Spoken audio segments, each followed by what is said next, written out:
I'm Tia Borden with MiningIR, and with me is Andrew Thake, the man behind the Minds and Money conference in London. Is that fair? Is that a fair statement? Yeah, I've been doing the job now for like a few years, so I guess it's a very, very fair introduction to here. And I mean, this is the first conference that we've had in 18 months. Can you tell us what you're expecting? Well, I guess most importantly, I'm just delighted to be back to doing in-person events again. COVID-19 hit all of us, but what we did do is we did do a series of very successful online events. We've ran 9 online events over the last 18 months, and they've been really great for our miners and also for our investors as well. But at the end of the day, nothing beats doing business in person. So I'm just pleased to be meeting, over 100 plus miners and over 400 investors again in person this December. I agree. There's nothing like an in-person event. Can you tell us what people can expect that are going to be attending, and who some of the companies will be at the event this year?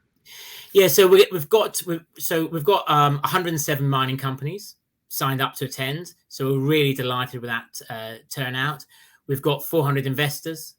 We've got 1,000 attendees in person as well. We've got a packed 2-day program. Got some fantastic keynote speakers coming up.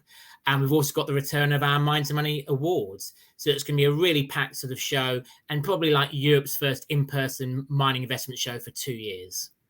That's exciting. I know the awards show. It is one that you don't want to miss. So I'm sure that's something that everyone will be looking forward to. Can you tell us some of the key commodity trends that you're seeing right now? Yeah, so I think if we look at the mining companies that have signed up for Minds and Money, obviously gold is still very, very popular, both in terms of the miners and obviously in terms of the investors attending. And we've got a keynote panel that will also be discussing that. With sustainability and the green economy, obviously anything to do with battery metals is just very popular at the moment, whether it's lithium, whether it's cobalt, whether it's graphite, whether it's nickel, whether it's copper. I think also we've seen a bit of an upsurge in silver miners over the last couple of years, and that's also reflected in our attendance for Minds and Money London as well. But one thing about Minds and Money, we always say that we're commodity agnostic. So if you've got a good project, you've got good geology, and you've got a good management team, our investors are always very interested in meeting you. And Andrew, you did mention that there's going to be keynote speakers. Can you tell us who we can expect to see? Yeah, so we've got some really great keynote speakers lined up. To highlight the big 3, they are Mark Cutifani, Chief Executive Officer of Anglo American. This will be the first time he'll be speaking at Minds and Money London, so delighted to have him in person. We'll also be having a keynote interview with Evie Hambro, of BlackRock, interviewed by Jamie Strauss of Dembicki. And of course, as you and your viewers know, when it comes to mining and natural resources investors, there's no one out there who's sort of bigger and more influential than Evie Hambro. So delighted to have him along at the event. And last but by no means least is Mark Bristow, Chief Executive Officer of Barrick Gold, who of course needs no introduction. And he'll be interviewed by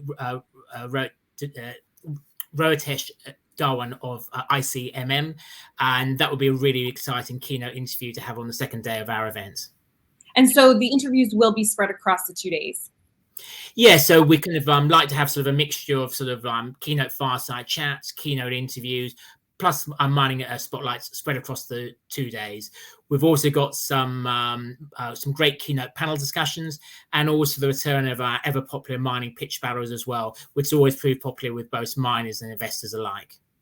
Now, obviously, things have changed a little bit over the last 18 months, and things will be slightly different than what they were 2 years ago when you did this conference. Have you received any government support? We have actually. So we have received support from the UK government, which we're very, very grateful, and sort of on top of the UK government support as well, we've actually got a record number of government sponsors from around the world. So really a huge thank you to the UK government, but also to the many other countries that have sponsored us, whether they be from North America, Latin America, Africa, or Europe. Amazing. And can you tell us a bit about how you've been facilitating business meetings this past over a year now between investors and miners? Yeah, so we switched our meetings platform a couple of years ago when we sort of like entered COVID-19, and the new platform has been a knockout success.